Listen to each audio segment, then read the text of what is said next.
in case you do not know who I am. I am a licensed real estate agent in the state of Minnesota, and I work the entire Minneapolis-St. Paul metro area. So if you see value in any of these videos that I do, if you have any questions, you need help buying or selling, please feel free to give me a call, and I'll be more than happy to answer questions for you.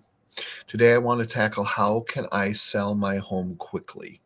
This is a question a lot of people ask that are thinking of selling their home because a lot of them are scared of the process, which is understandable. You don't do it every day, but there's nothing to be scared of. Yes, there's work involved. Yes, it's going to be a pain in the butt.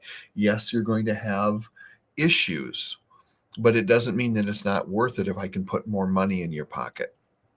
But to answer the question, before I go into it, I'd like to say that some of this information I'm sharing with you has a lot to do with the market and what's going on right now versus 6 months ago or 6 months from now. So this stuff is a general idea of things that will put you in the best position to sell your home quickly. Number one, make repairs. If it's glaringly obvious that the furnace needs to be replaced because you've dumped $800 into it in the last year and a half trying to keep it running, you're best off to replace it, even though it's expensive, because the buyer's going to want you to do it. At least you can control it by doing it the way you would like to do it, hiring the service company, choosing the furnace, all that. Those types of things, and even minor repairs. If you have loose trim work around your door frame, perhaps fix that. If you have loose tile or tile that needs grouting or some flooring that needs repair, it's really worth it to do, because those are the things that the buyers will look at and expect you to deal with anyways.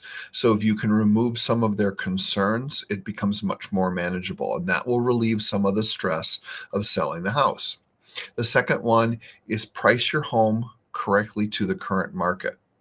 It's no different than buying and selling stocks. If you bought Coca-Cola at $50 a share, and right now it's trading for 65, chances are you could sell it for about 65.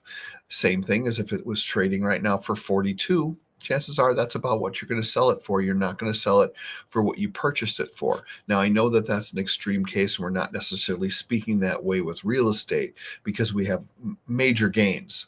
But what I'm saying is if the market is cooled off, you don't have a lot of buyers right now, it's a certain time of year, interest rates are high, whatever it might be, you have to look at that when you figure out how you're going to price your home for sale. Because at the end of the day, every house will sell at the right price. It's finding the right price that is always the hardest piece of the real estate puzzle.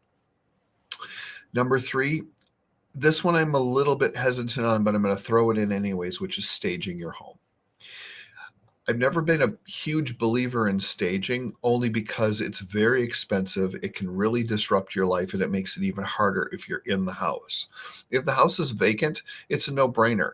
Adding some furniture to that vacant home can really make a difference in not only the way the buyers view it when they tour the home, but also might be the thing that encourages them to actually come and look at it in the first place. Some people have a great imagination. You can put them in an empty space and they can go, yeah, I can put my couch here, my TV here, my this, that, whatever, and see it completely in their own mind. Other people can't. They have to physically see a couch and go, well, you know what? The couch is a little bit smaller than ours, but ours would fit here. So it has a dual purpose. Number four, hire a real estate agent. Kind of a no-brainer, and of course you're going to expect me to say something like this because guess what? I'm a realtor. But having said that, it's important because my job is to get you from point A to point B with the least amount of hassle, the best results, most money, and all the good stuff to make it worth your while to do. I'm not going to sell you on why you should hire a realtor or that you should hire me. It's just something that it's going to make a big difference when you're trying to sell your house, because there are too many people that want to take advantage of you out there. So you need an advocate. It's not just about putting the house up for sale. There's so much more to it than that. So consider hiring an agent.